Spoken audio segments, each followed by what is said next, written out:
the other team onto that meta heroes. I want to see again, we will be seeing a lot of Alucard bans as well. We never know. These teams have studied each other really, really well and will be going in for Definitely. those target bans. Possibly, they're gonna ban out Yamrad's heroes, or they could be banning out the Bruno as a respect for Absolute Cinema. But then again, Daaku Sena also might ban out Fight to Win's heroes. Who knows? It could be the Alucard, like you mentioned, or even some other meta mid laner. Because these teams, they've proved their prowess. That's why they're here in the top four, fighting it out in a second chance in this lower bracket. That is true. That is true. And moving ahead, look at that. As expected, the glue, the Eve getting banned, understandable. Both the teams, Team Fight to Win have done their homework as well. We did see, yesterday as well how the glue was capitalized and a perfect rotation coming in. So there we go. Respect bans already pouring in from both the sides. Exactly so. And I can definitely say that the Zilong and Alucard ban for that global Alucard and Zilong player, the Bando. He has been holding the position up in the global leaderboards for, I don't know, like past 10 seasons, and there has been simply no one who has been able to reach his level yet. So that's why Takusena definitely taking the safe path here and banning out those heroes. And now with the Sicilian ban, that's a standard mid lane ban. You don't want the vampire hero to be poking you out with his bat's impact, especially in the mid to late game. Now, fight to win here, they have quite a number of options open. They could go in with a chip pick, they could go in for a Gatkacha in the EXP, or they could pick up the Bruno for themselves in the gold lane. So it's definitely going to be a matter of time before we see on what hero they actually pick up. That is true. That is true. Now look at that first pick onto the hands of Team Fight to win. They could open up a Phobius for themselves. Oh, there we go. Your predictions are right on, Sarah. We are getting a chip. It feels like I've been not seen a chip right here. It's been so long, and today we finally getting that side. Now there's again a possibility that the Carmilla might get picked up, or maybe something onto the heavy bush checking hero. Maybe a Louis. Exactly, so we could see the Loi coming in. We could see a Matilda pick coming in, considering she is probably the best roamer at the moment in this meta. Or we could even see ABC just locking in onto his signature Bruno pick. And of course, you pick up the Bruno, you have half the draft in your favor. That's just how good that hero is working out for all teams right now. But then again, they could.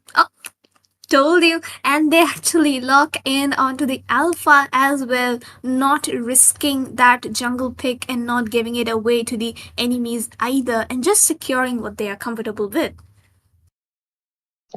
That's actually a good pick in my opinion, given the fact that Team Fight to Win have already picked up the rumor, and there's no way that they could go. They are going in with the Matilda mid lane, highly impossible. So they could still run up a Alpha plus a Matilda combo. Now that could be much viable, but Team Fight to Win coming up with the Vexana and a Gatotkacha, another EXP variant is all set off. Now they need to pick up something, maybe onto a tankier side, or maybe something like a Yuzhong trying to be there in every single team fight. Exactly so. And even here, I would say that the Vexana and Gatotkacha are definitely good picks. They have that crowd control ability. Like Gatotkacha just jumps in with his AOG once Chip uses up his shortcut, and even the Eternal Lord is going to be dealing quite a lot of damage. So here, Dakusena would have to position themselves really safe during the team fights and protect their goal laner if they want major damage output coming in during the major team fights. And then once again, we see a Layla ban coming in. Like, trust me, PG, I was playing in a general tournament just before this. I picked up the Bruno and banned out the Layla for myself in the second banning phase, and that is exactly what DS is doing right now. It seems to be just deja vu for me here. Yep, that's true. That's true. Again, a very good ban, given the fact that we did see this trend into the M6, recent M6 matches as well. To counter a Bruno, they pick up a Lela, double the range. Given the fact that Lela does have a passive, which increases the range as she moves on with the level and the malefic gun onto that. A perfect counter hero, and understandably so, why it is placed onto the ban section. Now, the other two heroes do get banned, the CC as well as the Valentina. Okay, okay, pretty good ban so far. Absolutely. Like this match is genuinely seeming like a deja vu from like even the drafts are exactly the same. And here we could be seeing we are seeing a high loss in the EXP going in for Daaku Sena. Definitely a safe choice. And now with the alpha in their side itself, there isn't a proper hero who can melt down the alpha as well as the high loss, especially when they have the Matilda on their side. And now, fight to win here, they should be picking up on a possible goal laner who has the DPS, maybe a Moskov or a carry. But then again, those heroes are very, very close range, and Bruno would still definitely have an upper hand. So with that, they do have to pick up on their hyper. And export is still open, and we might Mhm. just see it coming up. So things would start to look really interesting on what they pick up. But no, they instead go in for that Beatrix as well as the Fredrin. Fredrin here, though, I'm not quite sure about the decision against an alpha. Xbox would definitely have been better. But then again, it all comes down to the execution towards the end. That's true. That's true. The execution part being the main contender here. Now the teams really have to follow up their rotation, making sure they are protecting their mid lane as well as their goal lane, making sure that they are getting farmed up and giving a part for your jungler as well to come in, just whoop and take those kills and get a very easy gold flowing. And with that one last pick coming up, and that would be none other than a Change. Okay, we are seeing something new, and Team Daaku Sena definitely surprising us with these picks. Dakusena is known to be that kind of a team. They just surprise us with everything possible. And there's a saying that goes about Yamraj on that mid lane that he used to be a two trick on that Novaria on the Change. So the Change pick, I can understand it here. But in the current draft, once she gets her glowing wand and the genius wand, as well as the ice queen, she can just easily melt away the Fredrin as well as the Gadotkaja and even the Beatrix and Vexana if she positions herself well. And there isn't really a kind of dive hero coming in from the side of fight to win. So technically enough, Bruno and Changi would have a pretty decent time. And with that, everyone, we have already come into the land of dawn, and both of these teams would be looking to fight it out in an all out battle because this is going to be do or die for them. A best of three, it is sure, but whoever manages to get the win will be fighting up for a spot in the grand finals against Lakshmi Chit Fund next. And whoever doesn't make it out will be awarded with the fourth position. So both of these teams would have to give it their very, very best. That is true. That is true. Now, both the teams are still playing it out safe. No first blood so far. But I do see how the Changi is winning up that mid lane. A very crucial point right there, given the fact that Changi is going to be quickly farming up. Look at that. She's all alone in that mid lane. There's no one to get, try that. And almost like 30% of the gold shield already gone.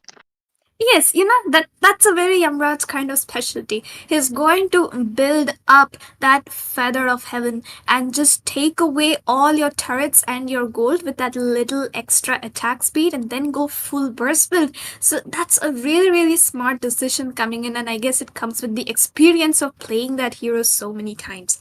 Even True. towards the goal lane, Bruno would be the one having easier time on towards the lane because of a range advantage, and also it looks like Beatrix is AFK at the moment. But looking at the battlefield, a lot of poking coming in, while Beam on that Vexana would be looking to use up his ultimate on towards Jazz right before the turtle. I do not know why Oh. they are engaging onto the high loss before the turtle because the Lord is going to be marching in. The AOG connects on to Patroclus, and Bando will be the one securing the retribution. A little bit of a gap coming in right there. But then again, Team DS looking taken down a bit low. Jazz is in danger. He's very, very low at the moment. And the Circling Eagle connects, but Absolute Cinema will be securing the tier 1 in towards the bottom lane. And here's the meteor shower. Comes in, flickers into that fight as Bando is going to be taken down very low, but the appraisals Ras takes down Patroclus right in the middle of it. Haitatsu trying to get the kill onto Yamraj, but Yamraj sidestepping that very close, will have one slither of an HP before he decides to run away, but things aren't over because Haitatsu and Jazz are there to mark down Jaya on to that chip, and now that the shortcut is going to be up, he uses that right in that team fight, but the guiding winds will take Hylos back to safety. Woo! Oh my god, like that team fight just lasted over a minute. And I did notice how. Oh, wait a minute. Okay, there was a glorious Not much. pathway coming into play, and Yamraj was chunked down really low. But okay, teams are gonna disengage. They need to stop Yep. brawling it out, I swear. That's true. That's true. Now again, Bruno getting up that gold shield plus that turret just under that 2 minutes mark, highly commendable. I was not expecting that. Now it is so much farm is going into their hands, given the fact that they did lose up a turtle and yet they are recovering. Look at that, another meteor shard coming into the mid lane. Now there's not much damage yet, but once you get so much items into the hands of Change, she's gonna get deadlier given the fact that team Daaku Sena are farming up. Look at that. Beatrix too extended, too out of her comfort zone, and here Chip wasn't able to provide the vision either. There wasn't any sync between the roamer and Beatrix, and that's why she just went too out forward and lost her life. And with that, I think Peachy, we will be seeing the second turtle coming up. Haitatsu just roaming around as much as he wants, and they will be taking Oh, down Vexana as well as the Spear of Alpha connects. The Meteor Shower will be taken down. Musician into that team fight. The AOG did connect onto two, but there's no one for the damage. He just got taken down just like that. oh my god. Another perfect look at that. The shift is onto the mid lane right now. Exactly so, and things aren't just looking over here. The guiding winds did connect. Musician just, I don't know, he just came out of the shortcut for a shortcut from the base, but then again, towards the goal lane, simply no one is marking down that Bruno, and he is having the time of his life. He's at level 8. That's nearly the same as Steam's jungler, which is a very good lead to be secured. But he is in danger here, though. Jaya is there, Lukam is there, but Aitatsu and Yamraj come in for the backup. Lukam getting chunked down low left and right. Chip trying to mark down the Bruno. I do not know why, but then again, Chip will be the one getting caught out once again. Lukam Oh. uses up the Renner ultimate, but will not be taking down anyone. Instead, Chip will be the one losing his life into that team fight. Okay. Now Matilda also pulling up with the guiding wind. She is just trying to give that support, that shield is much needed, and also the fact that she has picked up on the holy flask or the flask of oasis, so it is going to get another advantage while she's into the team fight. Look at that mid lane already taken down. Now the most important turret so far into the game, and also the fact that team Daaku Sena were the one taking it down. This means it is an easier pathway just to invade those purple as well as the orange buff every single time. Look at them. They are just roaming around the map as being there. And even though the chip, Matilda is not a counter for that chip. Chip, they usually pick up a Carmilla and yet they are sustaining so much right there. Okay, but look at that. Another shortcut play comes into the fight, but Absolute Cinema sidestepping so perfectly well on toward that ABC will be taken on low because of the vengeance, but Haitatsu and Patroclus take a kill on towards Jaya as Lukam finally secures the kill on towards ABC, but the Meteor Shear once again connects Patroclus on the killing spree on towards Lukam as the top tier one will also be falling prey to DS. A 2-for-1 trade, kind of equal at the moment, but DS still definitely maintaining their 5,000 gold lead. That is true. Again, so much gold into their hands, and they are making this an easy game for them. And again, a very good counter. Look at that. They are invading yet again. The purple buff of Bando's already going away into the hands of Team Daaku Sena. They might go in for some other creeps as well. And denying all those farm to Bando, it is going to be one of the crucial thing right there, given the fact that they are playing on a Fredrin, and Fredrin needs a backup. He's going to be onto the front laner, soaking up all those damage for the team. But again, there need to be someone taking out those, giving in some damage as well. Exactly so. And right now, Team Fight to Win is at a very major disadvantage, both in terms of gold as well as skills and objectives. They haven't taken down a single turret from the game, while all the tier 1s have been taken down by Team DS already. And look at that, Jaya once again will be caught in the danger, has to use up that shortcut, but he teleports right back into his own shortcut. ABC here tries to dodge the AOG, but will be caught out by Gato, uses the vengeance. Yamraj and Haitatsu realize it right away and come to his rescue, while Musician gets taken down by Patroclus for that mega kill once again. Lukam also gets taken down as he has the Malefic gun, and ABC will be securing that kill from very, very far away. And now, Team DS, they're just gonna move in towards the Lord. Okay, the easy level 1 Lord. And if Team Daaku Sena really maintains this goal lead, this probably could be the last stretch out of this game. But again, mid lane focused. Both the teams are dishing out damage onto that minions, trying to make sure that they are capitalizing those farmed into their hands. The Lord will be up in just under 20 seconds. Now, again, there's a high possibility that it could go uncontested given the fact that they don't have a farm. But Team Fight to Win are actually inviting themselves every single time with the shortcut, and the shortcut not being on point. Exactly. So, you know what they say about a chip pick? You need real good synergy among your teammates to be actually using that ultimate to its full potential. But that is simply just not happening for the side of Team F2W, and they are actually using it as a double edged sword, which is costing them the majority of the team fights. And that's why the scoreboard 7 kills as well as 10k gold in favor of Team DS, which isn't the ideal solution in a tournament match like this. Now here we can see that F2W, they did finally manage to secure one turret, but Lukam, why did you cancel your recall? Just seems to Oh, realize it, but okay. That wasn't a good decision at all. That Miro ultimate not dealing any damage whatsoever, just getting ABC the extra farm which he already has. So, it's a walk in the park for them. that's true. And also, did you just look at how the Ring of Punishment dealing so much damage right there?